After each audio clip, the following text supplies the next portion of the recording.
The small farmhouse kitchen, once a chaotic mess of grime and forgotten chores, now gleamed with an impossible prístina shine. Every pot and pan was neatly stacked, reflecting a soft light, a startling contrast to the tired, calloused hands of Yuki, who stared, bewildered at the sudden, inexplicable order. Beyond the kitchen, the miracle extended to the fields, where weeds had choked the life from her crops.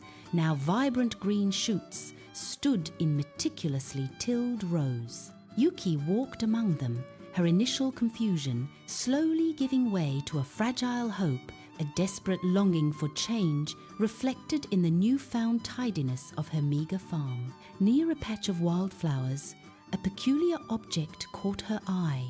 It was an exquisitely crafted wooden puppet, shaped like a cat, with a face of polished gold.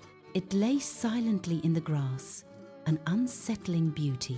Yuki hesitated, her heart a mixture of curiosity and apprehension, before her fingers carefully closed around its cool, smooth form. Bringing the golden-faced puppet home, Yuki placed it reverently on a rustic wooden table.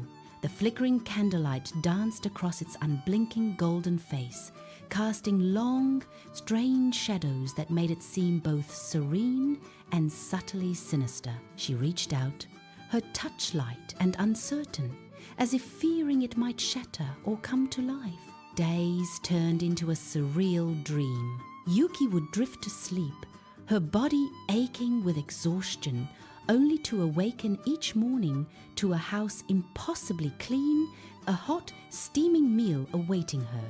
Her initial smiles of relief gradually faded, replaced by a complex expression of growing unease as her gaze kept returning to the silent, golden-faced helper.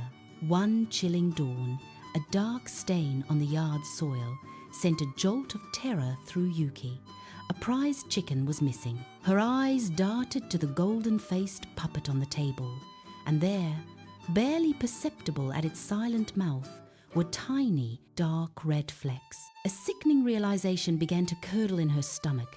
That night, fear gnawing at her, Yuki feigned sleep, her eyes slit open just enough.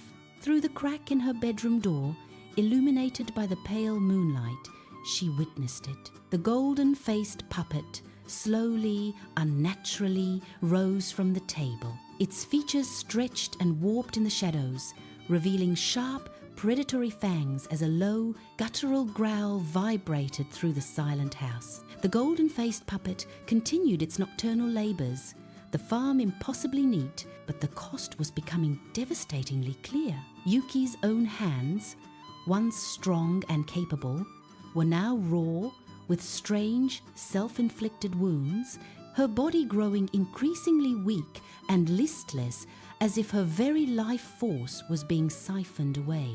Driven by a desperate, all-consuming fear, Yuki tried to destroy it. She flung the golden-faced puppet into a roaring bonfire, watching it burn with grim determination.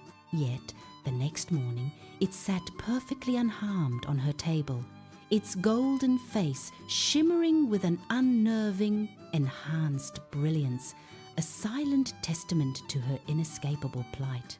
Yuki knelt amidst her now neglected, rapidly decaying farm, her body too frail, her spirit too broken, to lift even a single hoe. Her gaze, once filled with fear, now held only a profound, crushing regret. The golden-faced puppet sat on the table, its lips subtly curved in a mocking, satisfied smile, a silent victor over her complete and utter ruin.